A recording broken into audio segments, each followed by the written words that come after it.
Eu falo isso porque muitos assessores de investimentos novos, eles querem pensar com a cabeça deles, né? Ele fala assim, isso é muito comum, chega para mim e fala assim, ah, mas eu gosto de operar ações, opções por conta própria. Tudo bem, mas você tem 25 anos, você gosta de investimentos, você tem tempo e você é pobre, você tem pouco dinheiro. O seu cliente ele tem 60 anos, ele não sabe ficar mexendo em home broker, ele tem dificuldade com tecnologia, ele é milionário e ele não tem tempo porque ele opera coração, ele tem que fazer operações que às vezes ele fica 12 horas seguidas na operação. Então não é porque funciona para você que vai funcionar também para o seu cliente. Você é diferente do seu cliente muitas das vezes.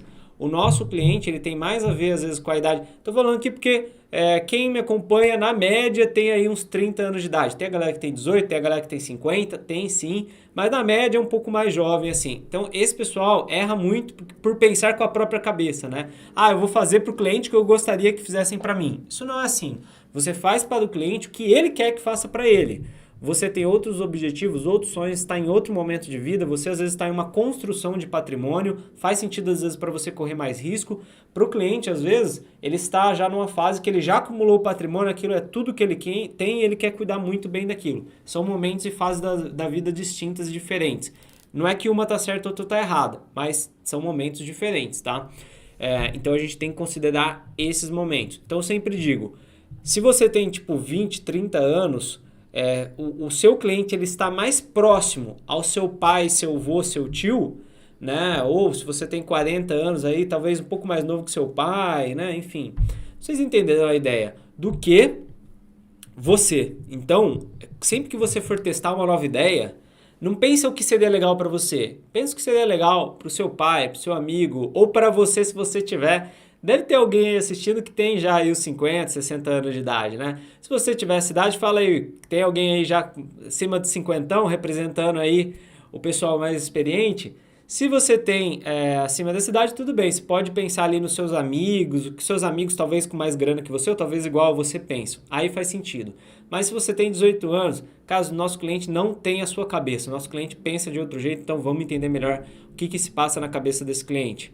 Esse cliente, gente, ele é, em média, empresário, muitos empresários, médicos, advogados, engenheiros. Então, eles têm essas profissões, esses cargos, é mais ou menos isso que ele é. Herdeiro, tem sempre o herdeiro ali.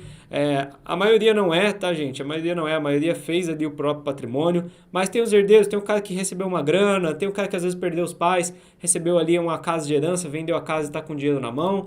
Então, assim, é mais ou menos o perfil do nosso cliente. Esse cliente ele passou pelo congelamento da poupança. Vamos lembrar disso? Vamos recapitular? Muitos aqui ou não lembram, né? Eu não lembro, por exemplo, e muitos aqui não eram nem nascidos. Então vocês têm que sempre saber disso, pessoal. O que o seu cliente viveu? O seu cliente teve a poupança congelada ou a maioria nem teve a poupança congelada, porque na época eles não tinham dinheiro. Já ouvi muito falar isso, né? Nossos clientes, na época que a poupança foi congelada, às vezes eles eram mais novinhos. Se ele tem 50 anos hoje, quando a poupança foi congelada, ele tinha 20 e pouquinhos. Então ele não tinha tanto dinheiro, ele não sofreu isso. Mas ele viu pessoas sofrendo com o congelamento da poupança. Eles erram até, eles chamam de confisco da poupança. A poupança não foi confiscada, tá? Já fique claro para vocês.